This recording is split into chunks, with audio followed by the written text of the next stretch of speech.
All right, let's do one more. After the pandemic too, I want to do one with you, Tom, where you come over and we cook something together. But That'd be a lot of gotta fun. wait until the pandemic's over. So that would be a lot of fun. I'd enjoy that very much. What do you want to do, man? I don't know. What do you want? Let's do that first one. That Indian politician. Yeah, that's a good one.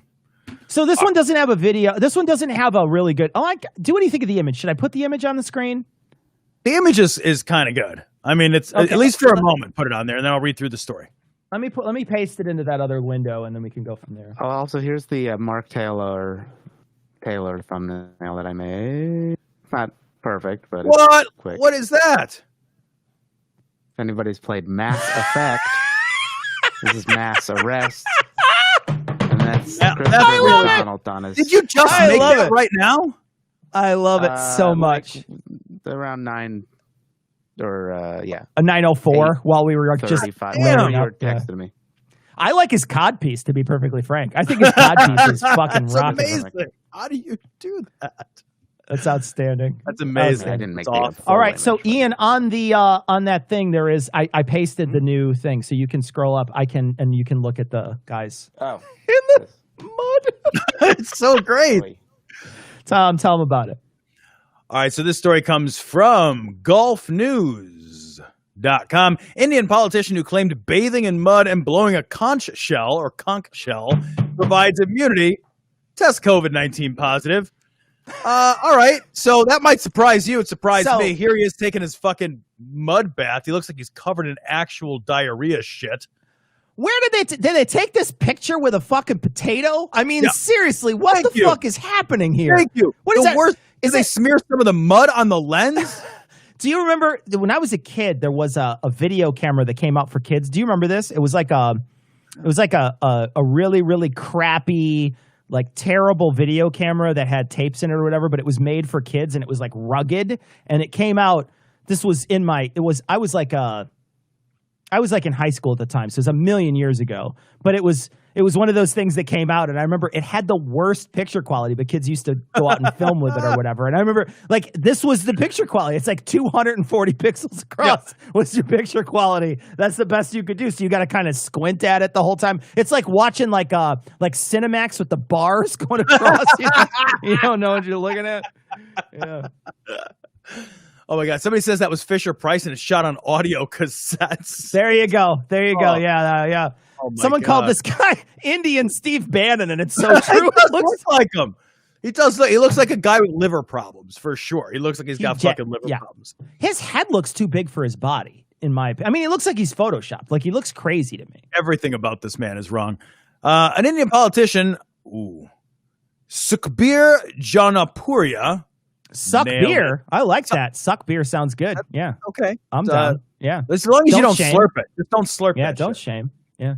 Who posted a video sitting in a pool of mud with a conch shell in order to supposedly ward off coronavirus, tested positive for the disease on September the 14th. According to local media reports on Monday, he was one of the 24 members of parliament who tested positive for COVID-19 a month prior to the results. Wow. Yeah, he uploaded this video sitting in a muddy field with a conch shell in his hand. Go out, get wet in the rain, sit in the dirt, work on the farm, blow a conch, and eat desi things. One gains immunity from doing these things. He's heard it said.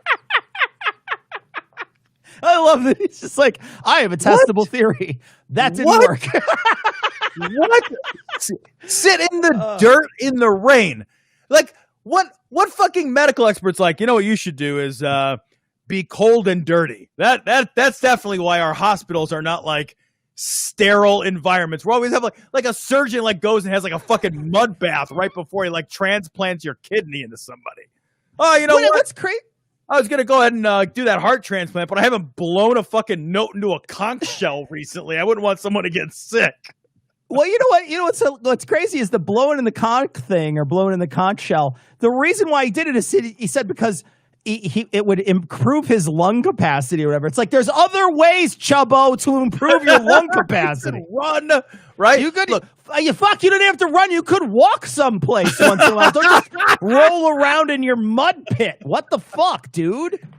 Maybe he just needed an excuse to blow some conch. Maybe that's just like he just needed to give himself the fucking permission. Look, it's 2020, man. You can blow all the conch you want. It's okay. You need a big hard white conch. That's what you need. And I can give you one of those things. A conch. That's what I can get. I can't do the hard. I can't do the big. But I can give you what you need. Oh my Yeah, god. caliente. Yeah. Dude, Someone just typed sex in the chat. Sex. You bet, buddy. Yeah. Welcome to the show, Kevin. That's the Welcome to the show.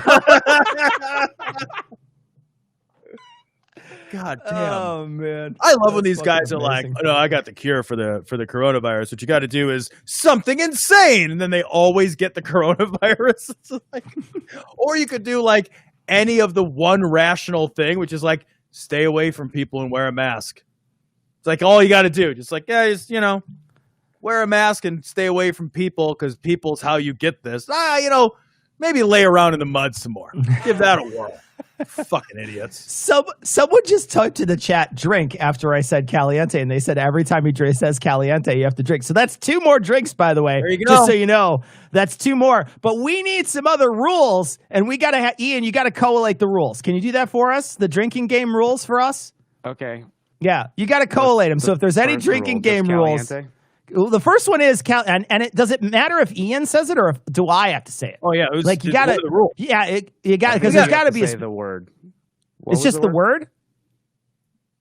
What was the word? What word? Caliente. There you go. That's it. Drink, fuckers. Drink it. Drink it up, motherfucker. Drink it up. That's fucking amazing. So good. That's so good. Let's talk while we're talking about drinking, Tom. Let's talk about Taco Bell. Oh, this is so good. This is fucking everything. This is I can't even fucking believe this story. It's from CNN Business, by the way. Taco Bell. You could take Chubby Mc roll around in the mud conch off if you want. Yeah. Sorry. Okay. This is the peak of dystopia, right? If I just before we had a pandemic, we had fires, but now this is peak dystopia. Taco Bell is now selling its own custom wine. You heard that right. Custom Taco Bell wine. It's not just that they're selling wine at Taco Bell, guys. Oh, no. It's Taco Bell wine. It gets worse. Okay. Yeah. I'm just going to say this before we start, Tom. Yep. If I put Taco Bell wine next to other wine in front of you, would you be able to tell the difference between Taco Bell wine and other wine? 100% yes. Really? 100%. And you know how I know that? Because this is a jalapeno wine, Cecil. Okay, all right, that's fair. It's all right, a jalapeno okay, flavored wine. I think even I, with my dullard's palate for wine, which admittedly, I have no palate for wine. It's all sour grape juice. I'm just like, that's sour grape juice. It's not like fucking Taco Bell is making a Pinot Grigio or something, right? They're not doing that. Yeah. No. All right. And does it have to come from a specific region of your city to be Taco Bell wine? Can it be something else if it's not from a certain region of your city? Then it's just like Hardee's then wine. What would be the worst food chain to have its own custom wine other than Taco Bell? I know the worst answer. food chain. I know the Worst answer. food chain. Let me think about it. Give me a second. Okay. Give me a second to think about it. So worst food chain next to them to have their own wine. Yep. I'm going to say Subway because they'd have to make it right there. They'd have to make it your way right there. So you'd have to see their stinky ass feet bouncing on grapes. That's disgusting. Not interested. White Castle wine. Can you imagine a more foul location? Somebody else, White Castle. White Castle. The worst part about White Castle wine is when you went there at night to get your drunken White Castles, you'd get more drunk. And that's a terrible thing. That's terrible because then you're 100% going to throw up. It should be White Castle. CC's wine. CC's wine. Oh. CC's would be the worst. CC's Chianti would be the worst wine in the world. CC's Barillo would be the worst wine you've ever had in your life. Guaranteed. It tastes like New York style pizza. It'd be the worst thing you've ever had. White Castle should only serve red wine, though. just to fuck with people. No, white wine, because it goes with well, I guess you really can't call that meat. I was going to say it's a red meat, but it's probably From not. New Zealand, Crave case with boxed wine. You get all your food in cardboard. You just want it's all amazing. That's related it's brilliant. That's brilliant. And they also don't shift when you're driving, right? So you just you can leave them and they don't move around. It has to be from West Virginia to be called proper Taco Bell wine. Otherwise, it's just called sparkling sadness. That's so good. That's so good. Bravo, Matt. Bravo, Matt. Oh, super good. So good. Super good. Taco Bell is debuting its own custom wine, Jalapeno Noir, to pair with its toasted cheesy chalupa. The Jalapeno Noir. How much do I have to pay you to eat a toasty cheesy chalupa, Tom? How much? What kind of money? Is there a patron goal that you could reach that would do that for you? With the wine? Or just on its own? We can't get the wine. We're gonna have Jay, who sent us down all this stuff. He sent us all that because he's in Canada. It's not even gonna sell here. All right, here's what I'll do, Cecil. I will order DoorDash cheesy chunky chalupa or whatever the fuck it's called. What is it called? Toasted I don't know. cheesy chalupa. It looks like a fried taco covered in genital warts. Is what it really looks like in this picture. It looks That's actually. Wow. That's actually, now I'm hungry. All right, way to go. Yeah. So what I'll do, Cecil, is I'll order one when we get next time we have a stream. I'll order one about 15 minutes before we come in the stream for DoorDash, Grubhub, whatever. I'll have them bring it over, and I will try it live on stream, but only if we get 10 new patrons. Knob Creek is what I'm drinking. Someone asked, so. I poured this in depression when we were talking to Knowledge Fight, and I just finished the double that I poured myself while we were talking to them. So I still have Heath's scotch here. We bought this for Heath. We bought the 12-year double wood for Heath when he was here, when he came to visit us, and this was 2 years ago when we did almost 2 years ago when we did the thing. And still got it. Heath didn't drink a lot of it too. Heath normally fucking powers through shit, and he did not drink a lot that night. Heath drinks fucking scotch like he's drinking bottled water. Heath drinks scotch to the point where you can. I'm not even kidding. Heath himself smells smoky. Heath smells like a peat campfire from 3 feet away if he's drinking hard. It's unreal. Every time I drink with Heath, we're always fighting over who's going to buy the next drink, and I always drunk when I hang out with Heath because he constantly is pushing the envelope to go faster. Yep. It's always drink. It's I can't keep up with him, but it's the best. I cannot now. 2016 Tom had a run with him, but 2020 Tom, that's unsafe.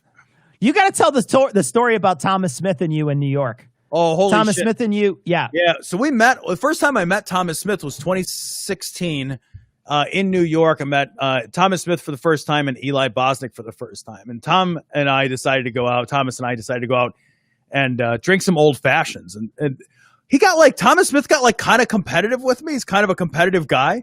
And so he wanted to arm wrestle. I remember that. And then he wanted to drink with me. See, arm wrestling's a bad call. We had a guy in, we had a guy in fucking in England when we were in Manchester. Yeah. That guy with the bald guy came up to you and he's like, I want to arm wrestle Tom. I'm like, bro, I'm standing there like your hype man. I'm like, you don't want none of this. You don't want none of this. I was like, you don't want none of this. And the guy still wanted to arm wrestle you.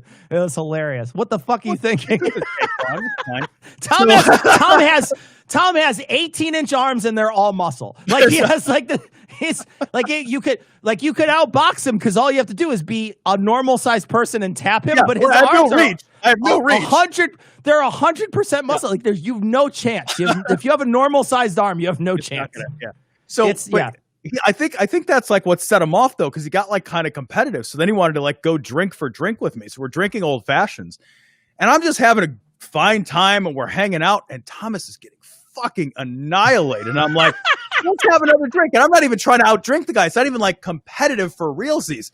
And he was fucking destroyed. I had to pour him into I actually took the same cab with him and his wife back to his hotel to make sure that we could get him out of the cab and into his hotel because I wasn't sure he was going to be able to walk. I'm like, his wife's not going to be able to pick him up if he passes out. I thought I killed him. I thought I fucking killed him. And I was a little buzzed. I will admit, I had a little buzz for sure. Absolutely. I haven't. It's funny. I haven't held anybody's hair at any of those atheist rallies and stuff that we've been to, like the atheist cons and then the other places. I haven't held anybody's hair at any of those, but there's been some people who've been pretty fucked up at those. Yeah, I have been pretty fucked up, to be fair. Like that one in Manchester, Heath and I went out, and that was pretty aggressive. Yeah, you were so drunk the next day when we did our live show. You opened your mouth and I was like, "Holy shit, Tom! You smell like literally like the VFW floor." Cecil, we got back. If you remember that, we had our live show at 11, and I got back around 5:30 to my room, and I fell asleep, and I woke up, and I was like, "All right, ready to go," and I jumped out and I hit the floor because I fell right over. Like, oh nope, still a little drunk. Okay, wasn't expecting that. Took a shower, hopped out of the shower. I was like, oh. Still smell like booze. Cecil's gonna be mad at me. Got back in the shower. The next day after our show, I went out that night and I got pretty hammered. And I came back to the hotel and I woke up the next morning and I was like, I got to go get a coffee and a juice. So I walk over to the Starbucks and they make you wait for a coffee because they don't have fucking coffee over there. They have a tea in a big fucking canister, but they don't have fucking coffee. So I got to wait like an asshole for like 30 minutes. I'm waiting for my fucking coffee and I'm starting to get a little woozy. And so they serve me an orange juice. And so I get outside and I chug the orange juice and I walk, no shit, Tom, I walk 45 steps and I threw that orange juice up in a fucking trash can. I fucking drank it. I walked 40 steps and I was like, still drunk, still hammered, still going. And I went back to my room and I fell the fuck asleep until 11 o'clock. I woke up and my coffee was cold. I was fucking wasted, man. I was so sure you were going to be pissed. Like, I got out of the shower. I was like, I still smell like booze. I got right back in the shower. It did smell like booze. I know. There's no hiding it. It was in my fucking pores. You could not. It was in your pores. You came in. You seriously smelled like a VFW bathroom. It was the worst. It's so bad. Oh God. All right. So guys, that's gonna wrap it up for this week. Enjoy your Taco Bell Chalupa wine and enjoy this week's citation needed. Not this week's. This week's cognitive dissonance. But you can enjoy citation needed too if you want. You're allowed to. Yes. There it is on the screen. CitationPod.com. You can go check out that show. Uri Geller this week. Last week we did the lady who gave handjobs to dolphins, which is one of the funniest shows we've ever done. I really thought it was hilarious. You guys, it's called very, Margaret, very funny. I love it. That's the name of the show, so you won't wreck it. You got to listen to this one. It's a lot of fun. Margaret, how love it. It was one of the funnier ones we've done in a long time. And this week is Uri Geller. It's an Eli essay. So check it out. And that's gonna wrap it up for this time. We're gonna be back next week, next Thursday night. So come on back, come hang out with us. Yeah, that's it. So long, everybody. Take care, and we'll see you next week. Bye, everyone. All right, guys. Bye. Peace.